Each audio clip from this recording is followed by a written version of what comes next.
Mesdames, Messieurs, bonsoir. Dans l'actualité ce soir, évolution de la déclaration d'impôt sur le revenu.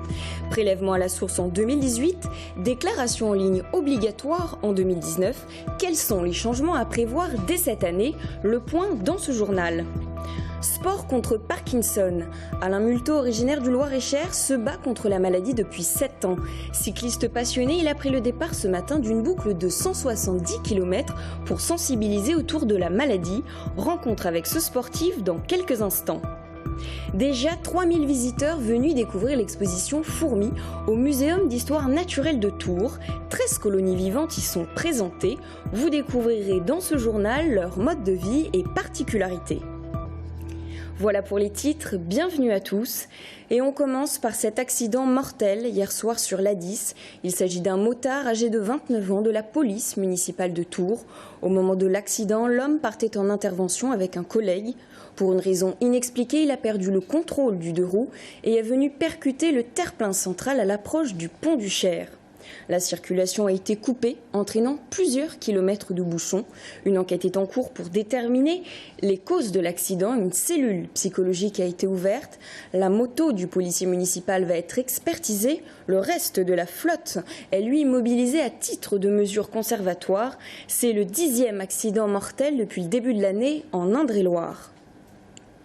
Vous l'avez sans doute remarqué ces derniers jours, la déclaration d'impôt sur le revenu évolue. Prélèvement à la source dès 2018 et déclaration en ligne obligatoire pour tout le monde en 2019. Alors, quels sont les changements à prévoir dès cette année pour les 338 000 foyers fiscaux tourangeaux? Mode d'emploi avec Amanda Bruyère-Rivera. Vous l'avez peut-être déjà reçu dans votre boîte aux lettres ou bien par mail. La déclaration des revenus 2016 referme quelques nouveautés, dont l'obligation de déclarer un RIB. Cette nouvelle mesure permet la mise en place de restitution d'argent dans le cadre du prélèvement à la source, prévu pour mise en route l'année prochaine. Le prélèvement à la source pour les entreprises, ce sera 2 lignes en plus dans la déclaration de sociale nominative qui reviendront et qui porteront vers nous les informations de nature fiscale. Le mécanisme est en place. Les outils qui nous permettront de le gérer sont en place. Maintenant, il faut attendre les éléments qui vont évoluer, les évolutions à venir. Autre grande mutation, l'accélération du tout numérique. La déclaration en ligne devient obligatoire pour toute personne ayant un revenu fiscal de référence supérieur à 28 000 €, contre 40 000 l'année dernière. La déclaration sur Internet doit s'imposer à tous dès 2019. En 2016, une déclaration sur 2 a été faite en ligne. Un taux légèrement au-dessus de la moyenne nationale que les services fiscaux espèrent encore augmenter. On n'a pas d'objectif, on tire des projections, si vous voulez. Mais comme le seuil est de 28 000 et on sait à peu près combien de foyers ont un revenu supérieur à 28 000, on estime qu'on devrait arriver à plus de 200 000 personnes qui déclarent sur Internet cette année. Pour ce faire, 160 conseillers vont être à la disposition du public partout dans le département. La déclaration des revenus 2016 doit impérativement être rendue avant le 17 mai sous format papier ou bien le 30 mai en ligne. En Indre-et-Loire, 57% des foyers fiscaux ne sont pas assujettis à l'impôt sur le revenu. Cependant, la déclaration reste obligatoire pour tous. Politique à présent. Le mensuel économique Capital vient de sortir son classement des bons élèves de l'Assemblée, alors quels sont les plus productifs. Nombre de rapports rédigés, présence en commission ou encore intervention dans l'hémicycle. 6 critères au total sont pris en compte, chacun rapportant un certain nombre de points. Au total, 504 députés ont été évalués et la moyenne s'élève à 2140 points. En Indre-et-Loire, la première place revient à Jean-Patrick Gilles, député socialiste, avec 3303 points. Derrière les députés, Claude Greff pour la droite et Laurent Baumel pour la gauche se situent en dessous de la moyenne nationale. Philippe Briand, député LR, est hors classement en raison de son activité de questeur.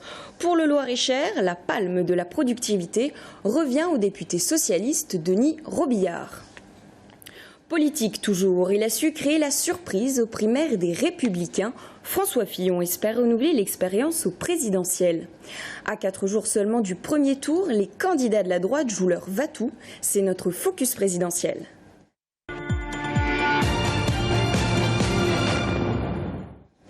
Vent d'espoir chez les Républicains à quelques jours du scrutin.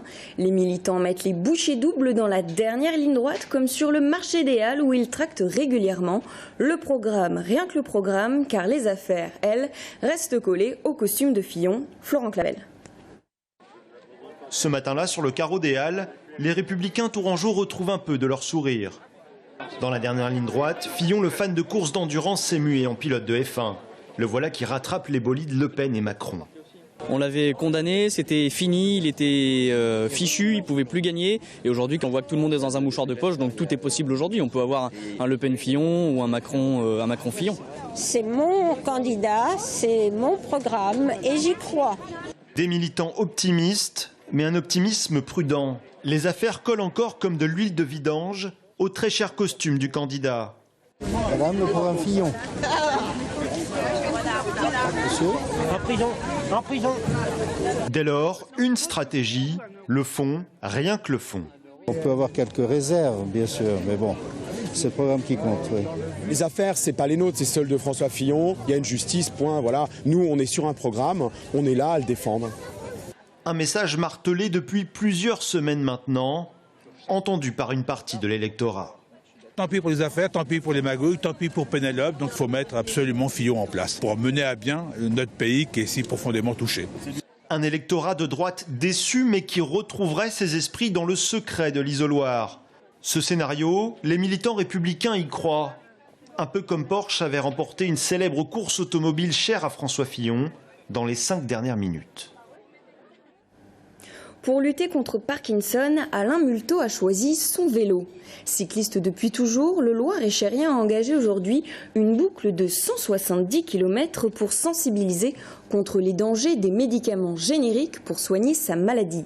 Adrien Portron est allé rencontrer ce sportif à Loches lors de sa pause déjeuner ce midi. Il est encore un peu tôt pour apercevoir les cyclistes du Tour de France. Mais ce sont bien des athlètes qui ont décidé de découvrir à vélo les châteaux de la Loire. Cette initiative vient de Alain Multot. À 63 ans, il est atteint de la maladie de Parkinson, une maladie sans guérison. En étant sur son vélo, Alain veut montrer que malgré la maladie, on peut continuer à faire du sport. Mais ce n'est pas le seul message. Ça fait 2 ans que je me bats contre la bêtise des gouvernants qui veulent absolument nous donner les génériques systématiques. Pour nos maladies, je dénonce le changement de traitement. Ce changement de traitement, Alain en a fait les frais. C'est après 3 malaises qu'il s'est rendu compte de la dangerosité des génériques. Pour ce passionné de sport, impossible de se voir diminuer. Malgré les douleurs musculaires et la fatigue, il ne cesse de pratiquer une activité physique, ce qui pour lui ralentit les effets de la maladie. Je faisais beaucoup de marche à pied. Et malheureusement, la marche à pied, maintenant, j'ai des douleurs dans le dos et dans les jambes. Au bout d'1 heure de marche, j'ai des douleurs. Alors, je me suis mis au vélo et j'ai vu que le vélo, ça me faisait j'avais plus de douleurs. Les douleurs disparaissaient, c'était le contraire. Justement. C'est donc à vélo et accompagné par de nombreux autres cyclistes de différents clubs qu'il continue de mener son combat. En organisant cet événement à quelques jours du premier tour de l'élection présidentielle, Alain lance un appel au prochain président. Circulation perturbée sur le pont Napoléon. Seule la direction vers Saint-Cyr-sur-Loire est autorisée aux véhicules. En cause, le changement d'un joint de dilatation. Coût des travaux de réfection, 20 000 €. Une opération engagée en raison de la fréquentation croissante des voitures sur le pont. Les explications avec Adrien Portron. Avec l'arrivée du tram sur le pont Wilson, fermant la voie sud-nord, le pont Napoléon compte aujourd'hui 18 000 voitures par jour dans le sens sud-nord. Jamais facile donc de réaliser des travaux. Pour l'adjoint au maire en charge de la circulation, ce n'est pas un souci.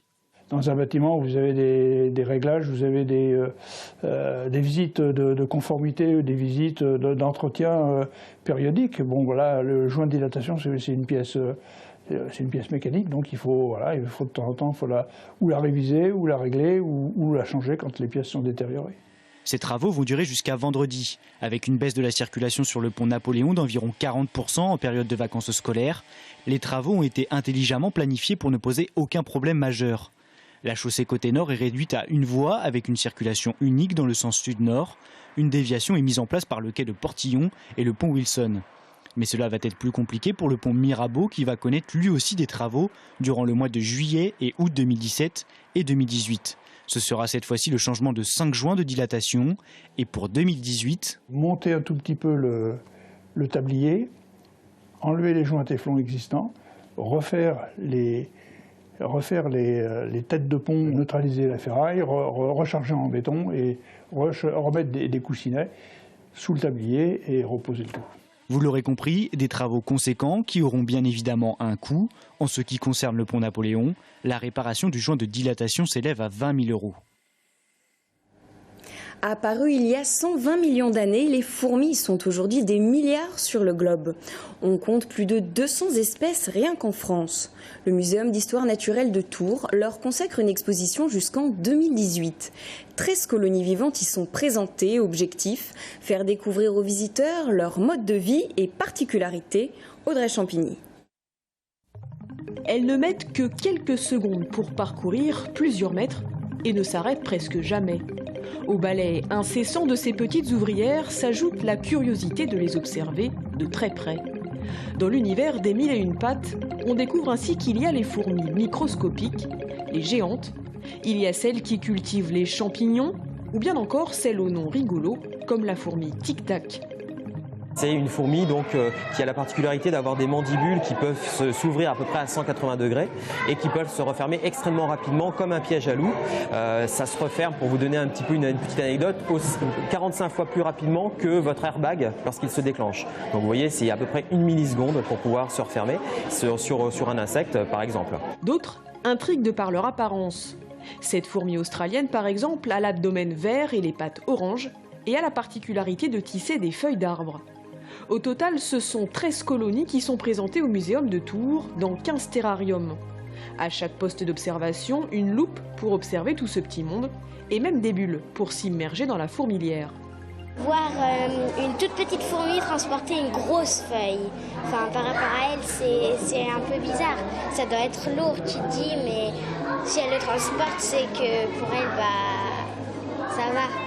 Et en effet, les fourmis, c'est costaud. Elles peuvent soulever jusqu'à 60 fois leur poids et vivre pour certaines plus de 20 ans. Pour découvrir ou redécouvrir cet insecte si familier, rendez-vous donc au muséum jusqu'au 26 août 2018. Pourquoi les ouvriers des travaux publics ne bénéficient-ils pas assez du compte prévention pénibilité? Quelle urgence face à cette situation? Jean-Claude Broussier, ancien président de Jérôme BTP et mandataire de la Fédération nationale de travaux publics, est notre invité. Il répondra à toutes nos questions. À tout de suite.